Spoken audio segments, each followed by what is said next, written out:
Yeah.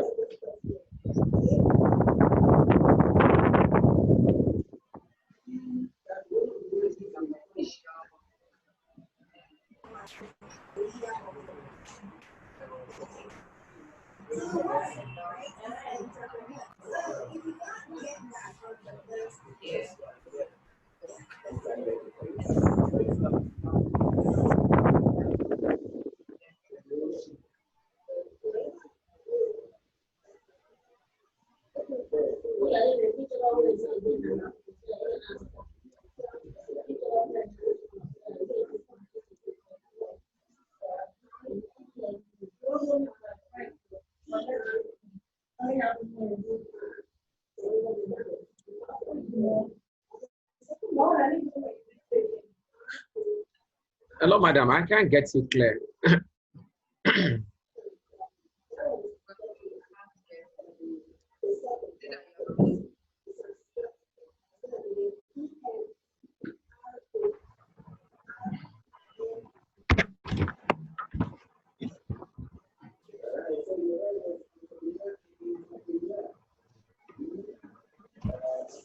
Madam, if you can get me clear, you can drop your message for me because I can't get you clear.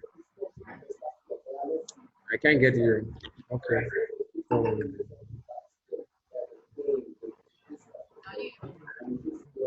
Yes, yes, I can get you. Yes.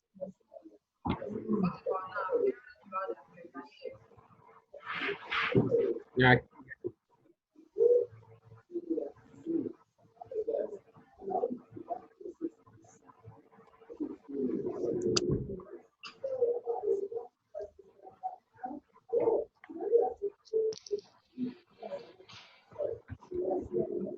Can you hear me now?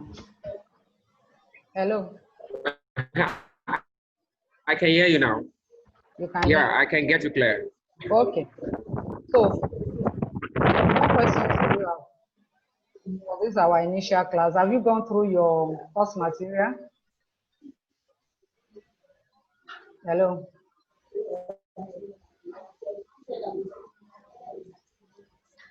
Okay, let me use my earpiece, please.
Okay.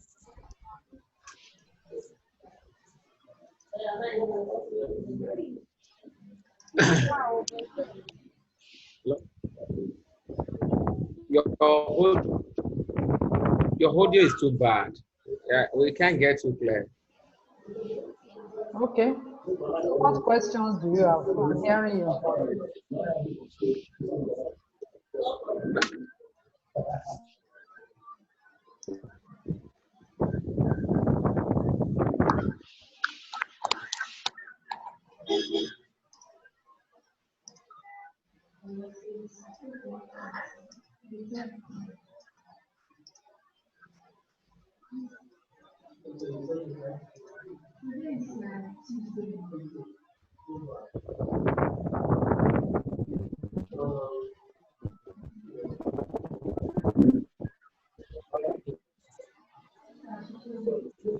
Hello. So now you are back.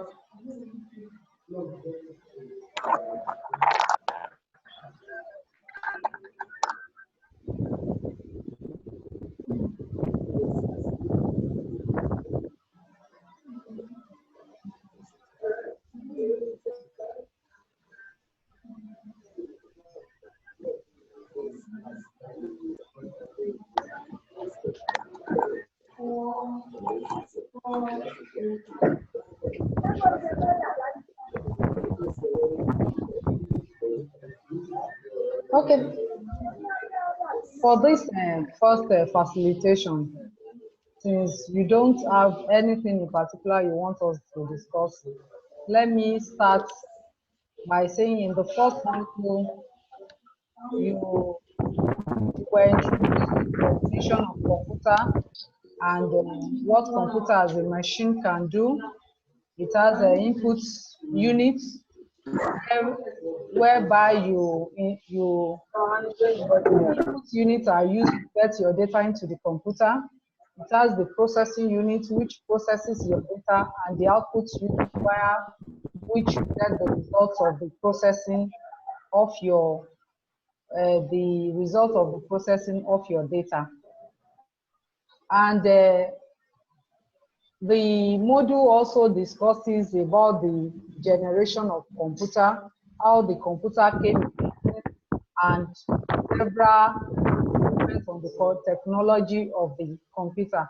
Across the generation of computer, we will see that there are changes in the technology and the speed of the computer. As a student, you are supposed to read and note on the change in technology across the generation of computer. So, like in the first generation computer, which came about in 1937 to 1953, you have that the computer was based on vacuum tubes,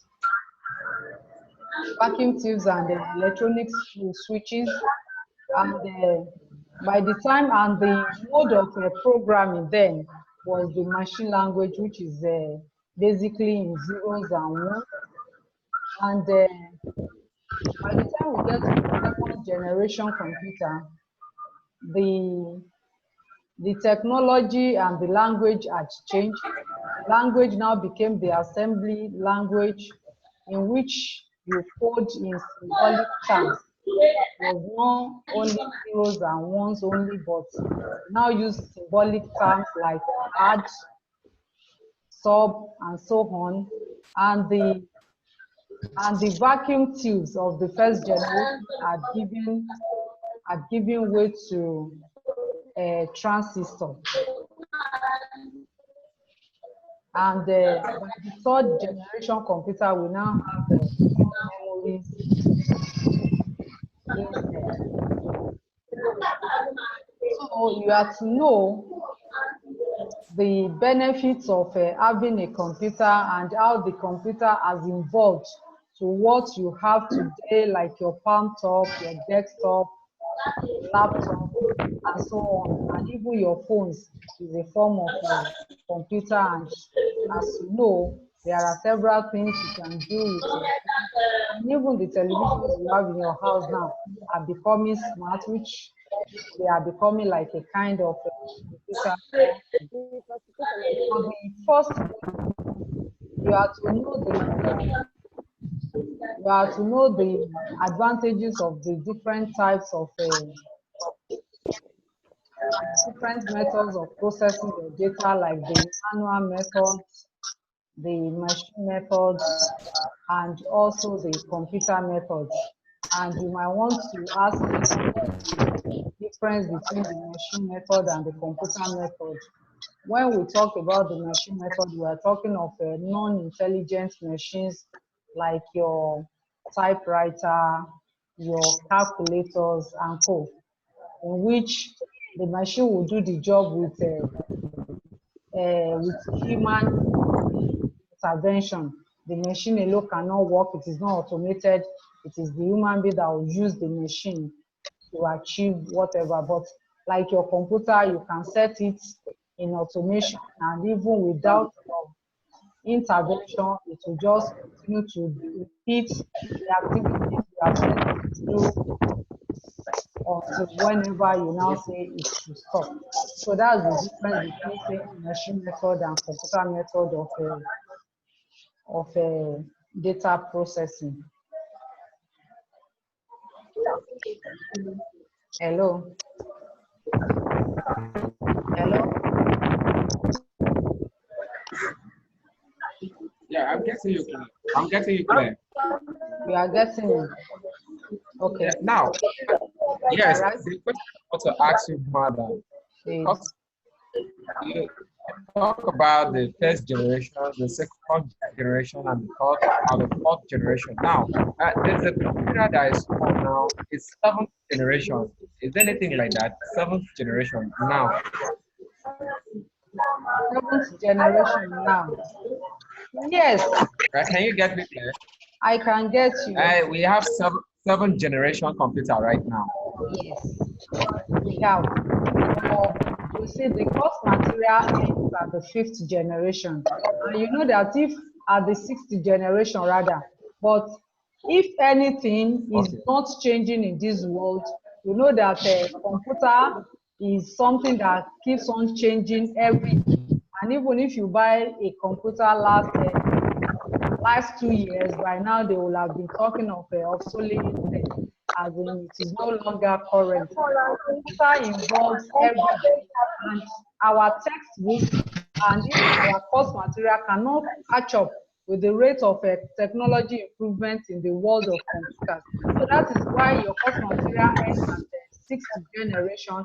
But with the facilitation that we are doing, and anything that is new, that is not in your course material, will be added, and you can go online with the references we'll give you and read more about the generation of computers. But computers keep on evolving every day. So that now, even the seventh generation computer you are talking about, we are talking about the one that are artificial intelligence based.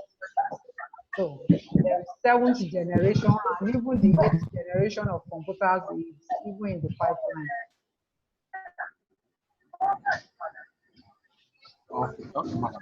Madam, which of the generation is using a silicon?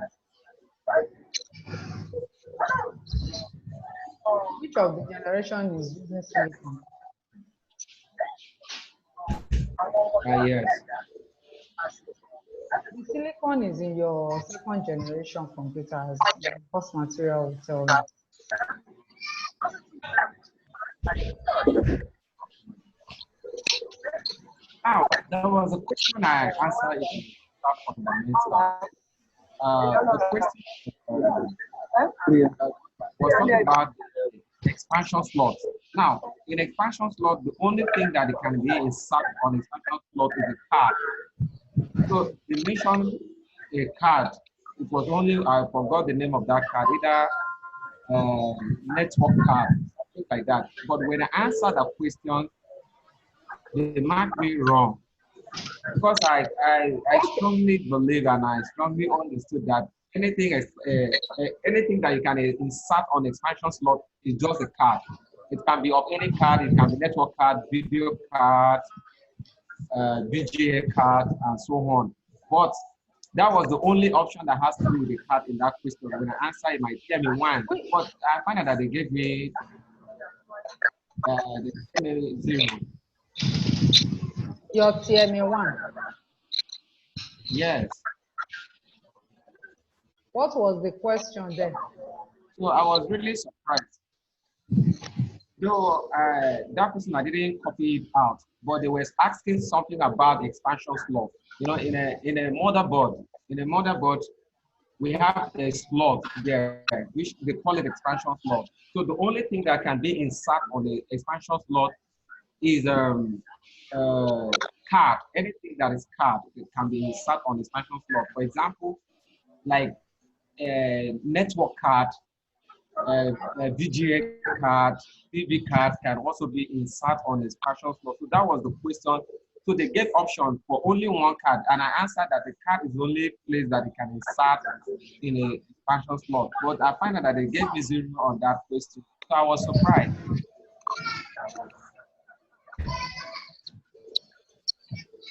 I want to know which question exactly that is, because like you said, anything that will go on the expansion slot is a card, and you can use it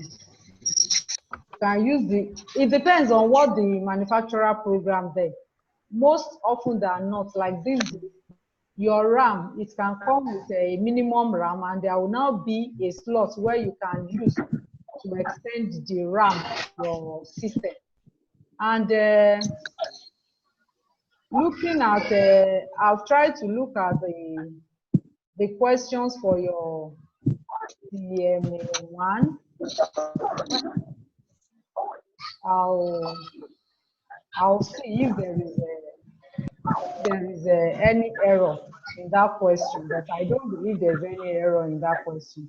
What are the options that were there? I forgot to copy the question.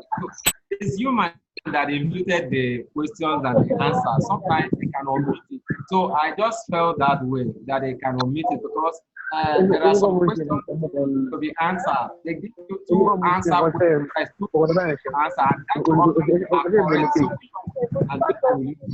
So sometimes they give us that. Okay, they give you a short answer question. I know, tell me. Okay. Yes. Not even when you go to multiple answers in a particular question. Sometimes when I go to the course materials, I find out that it's almost the same thing. So you now decide which one do you take. So it happened to me like that. Because since it's online information, so no way to complain about it. So I just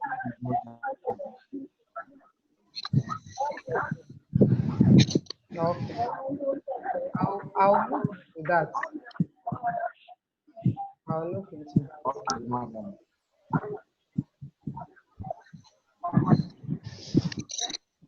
You can go ahead, madam. All right. So now that we are in this generation of computer that we have,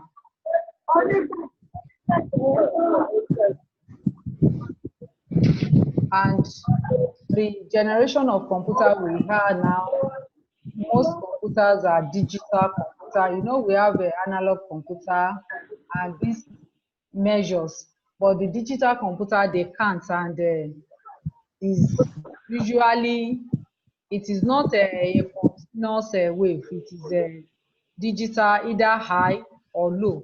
So we can talk about the types of computer based on the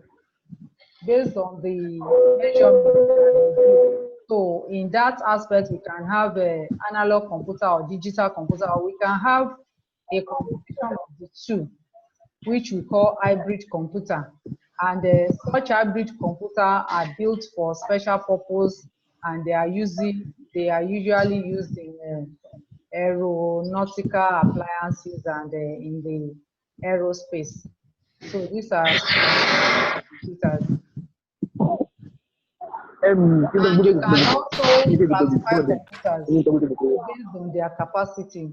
Based on capacity, you can have microcomputers, you can have mini computers, and you can have mainframe computers.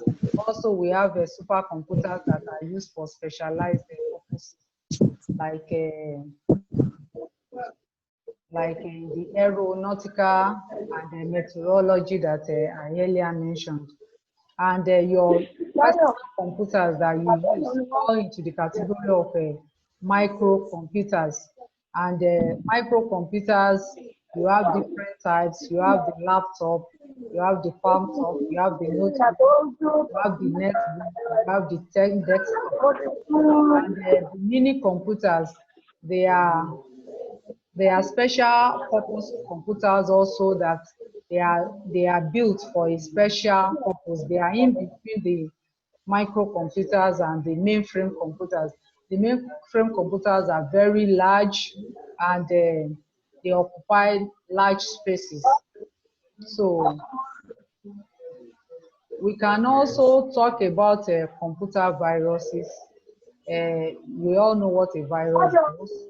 A virus lowers your immune system and make you not to function optimally. So also the computer virus will make your system to function. It can shut down your system and make your system to crash. It can make some applications on your system to not to function well. But unlike the human computer, which just happened, computer viruses, unlike the viruses that are written by human beings. Computer viruses are codes, and they are written for different reasons. Some write computer viruses in order to carry out mischievous acts, like steal into your computer, steal your data, or make it impossible for you to perform your duties on your computer. And sometimes the computer viruses are written, they are written by the developer of a certain application. There are some application software that computer viruses are written into them to deter unwanted uses of such applications. So there are different types of computer virus, and the way they operate also differs. Some operate by multiplying themselves on your system, so that they take up all the spaces on your system, so that your legitimate applications and data will not have space. And some, they attack by going into the root of the directory of your system and deleting all your applications. So there are different ways that your computer virus can operate. It depends on the particular parts, on the particular reason. And there are different types of computer viruses that are, like I said, and the general name, instead of saying virus, this virus, we just call them malware. We call them malware. That is malicious. You know, you have hardware, you have software. So we call them malware, that is malicious ware. So they are just malicious codes that are written to attack your system. Okay, madam. The question I want to ask you right now is that how do they transfer these viruses into your system when you don't give them the permission? So, in what way can one get access to, transfer this virus into the system? Well, when you don't give them access to it, so how can it, distribute to the system? Well, there are different ways. You can get these viruses via the hardware, the storage devices that you use.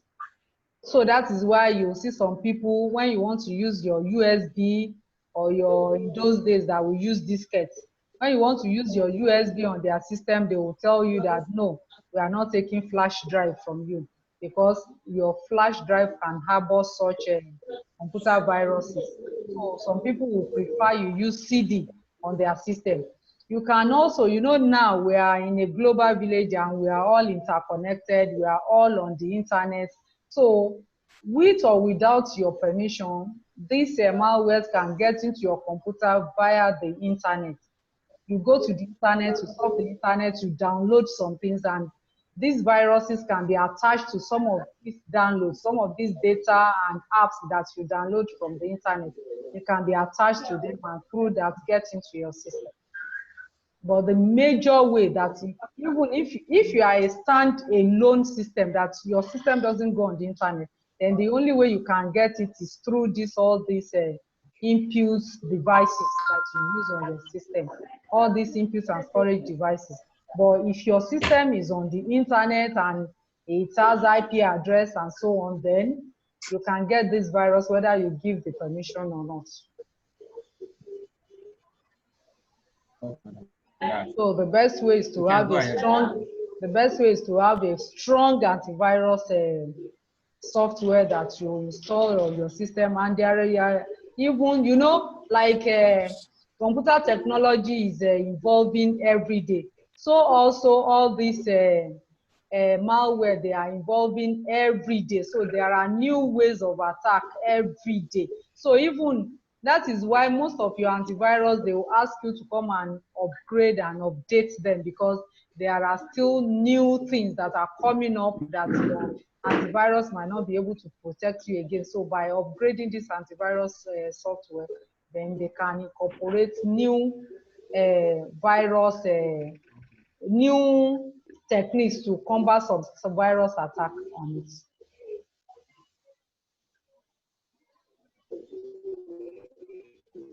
Okay, madam. You know, there was one of the friends that bought Samsung products, and they said that there is the inbuilt antivirus that no virus can attack the device.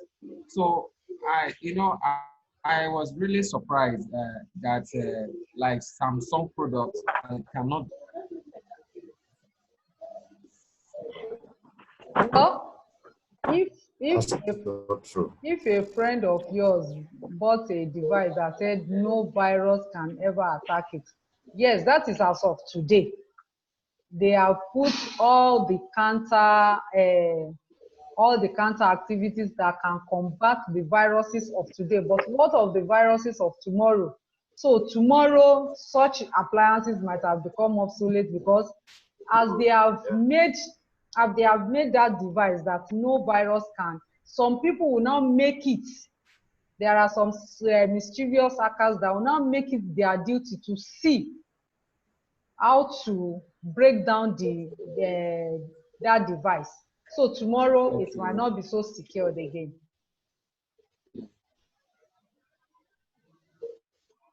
Sure. So Go ahead, Lord.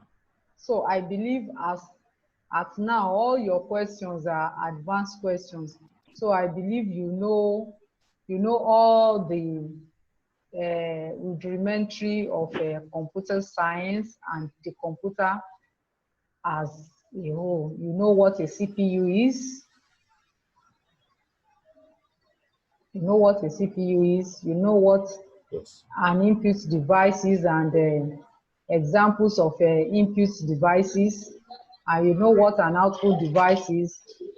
Okay, so now you know what storage devices are, Abi? Okay, now let me ask you a question. Is your hard drive? Yes, madam. Is your hard drive an external device or an internal device to your computer system? Your hard disk is an internal device. Your hard disk is an internal device. Is it okay? Is it, let me put it this way, is it internal memory or external memory to the computer?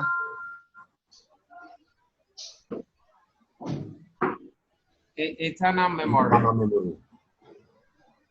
Okay, the hard disk is internal memory. Is internal memory. Yes. I could hear several voices saying internal memory. It's an internal memory. Eh? It's an internal memory because it cannot be detached from the internal memory. Internal memory. It cannot be detached from the main because it is inbuilt. That is being inside the case. You understand? It's not a mobile storage device you can move alongside it. So Okay. it's already inside the system. So Okay. it's an internal device. Yeah. Okay. Sorry to disappoint you. Your hard disk is an external memory, an external storage device. It is an external storage device. You see, when we are talking about internal memory, we are talking about the memory without which your computer system cannot function. Internal memory to the computer is the memory without which your computer system cannot function. But your hard disk is an external memory. You can detach it. For instance, if you have issues, with your system and you have some files on your hard disk, you can remove the hard disk and go and put it on another device, or you use your USB cable to connect it to another system and access whatever is on it. And I could remember in those days that we were using microcomputers that had no hard drive. So then when you want to boot your system, you will first insert what we call a system disk in those days. You first insert it into the drive to boot your system. So all what they have just done is just to make a space on your computer for your hard disk to reside there. But you can remove it from there and your system will still work perfectly. So your hard disk is madam, not an internal. This is my first. Okay, now what about the RAM? The RAM is also external memory, or is this the internal memory? The RAM. In that case. The RAM. Is it because it's a movable? The RAM is internal memory. The RAM is the kind of memory without which your system cannot work, because anything that your system wants to work on must first be loaded into the RAM. The RAM is a read access memory. So it must first be loaded onto the RAM. If it is not in the system RAM, then that application cannot run on your system. Even if the application is on a flash, it must first be loaded on your RAM before your computer can process whatever that is on it.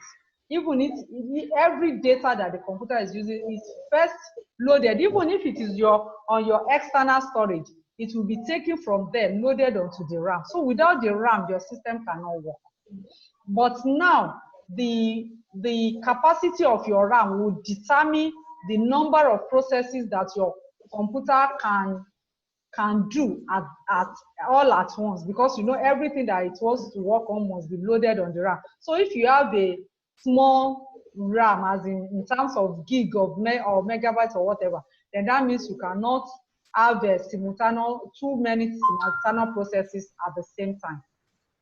So your RAM is an internal memory to your computer. Okay, thank you. So also your read-only memory. That one comes with every hardware on your computer. Okay, now, madam, where sometimes I'm confused about this read-only memory. Now, in your hard drive, CD stroke DVD-ROM drive. So you will see there they will write there CD-ROM drive, and also write CD/DVD-ROM drive. So now, does it mean that the device itself that carry out that function of read-only memory? So where do we have this read-only memory? Is it attached to the device itself, like a CD-ROM drive? In your computer, you have, like we said before, you have a read access memory. That is your RAM, and you have your read-only memory. Read-only memory comes with every device, every hardware device that is on your system. You know your system is made up of several devices, your input unit, output unit, storage, blah, blah, blah, and your scanner, everything that is attached. Okay. So your read-only memory comes with every device. Every device has its own read-only memory, and this is where the codes and the drivers for each of these devices, that is where they are written. You cannot overwrite what is there. You can only read them. So your hardware drivers, they are read-only memory. But when you are now talking about CDs and you say you see CD-ROM, when they say CD-ROM, it means that once you have written on that CD, you can only read it. You cannot edit what is there. You cannot change it. But if you see CD that they wrote RW, CD RW, that means it is read-write. That means you can change whatever is on it. You can overwrite whatever has been written on it. And if you see that is a CD, DVD, right? That means the one that they wrote DVD, that means it can take both audio and video and digital recordings, and not only data. So that is what it means. Okay. Okay, thank you. You can carry on. Thank you very much. So I want you all, because I want this video session to really be on whatever we want to discuss. As in, all of you, as you are reading your materials, what I deem difficult might not be what you deem to be difficult. So a note of the difficult areas that we want light to be shed on, so that when we have this session, it can be like an interactive session, question and answer, and whatever difficult area you want us to discuss, or even before next week Monday that we are going to have another session, you can send me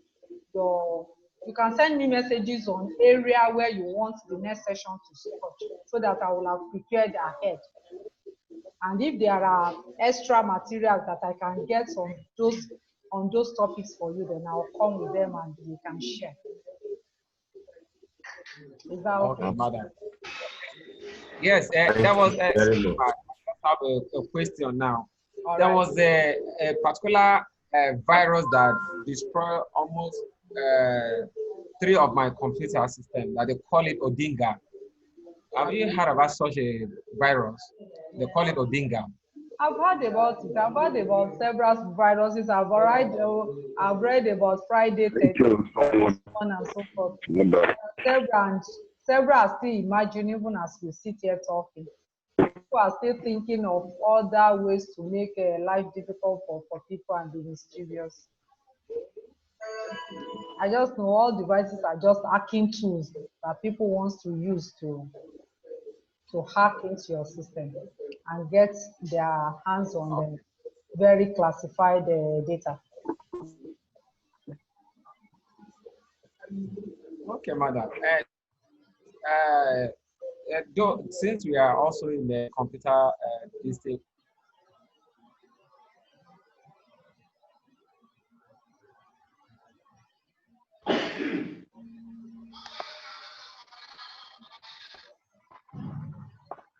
Hello?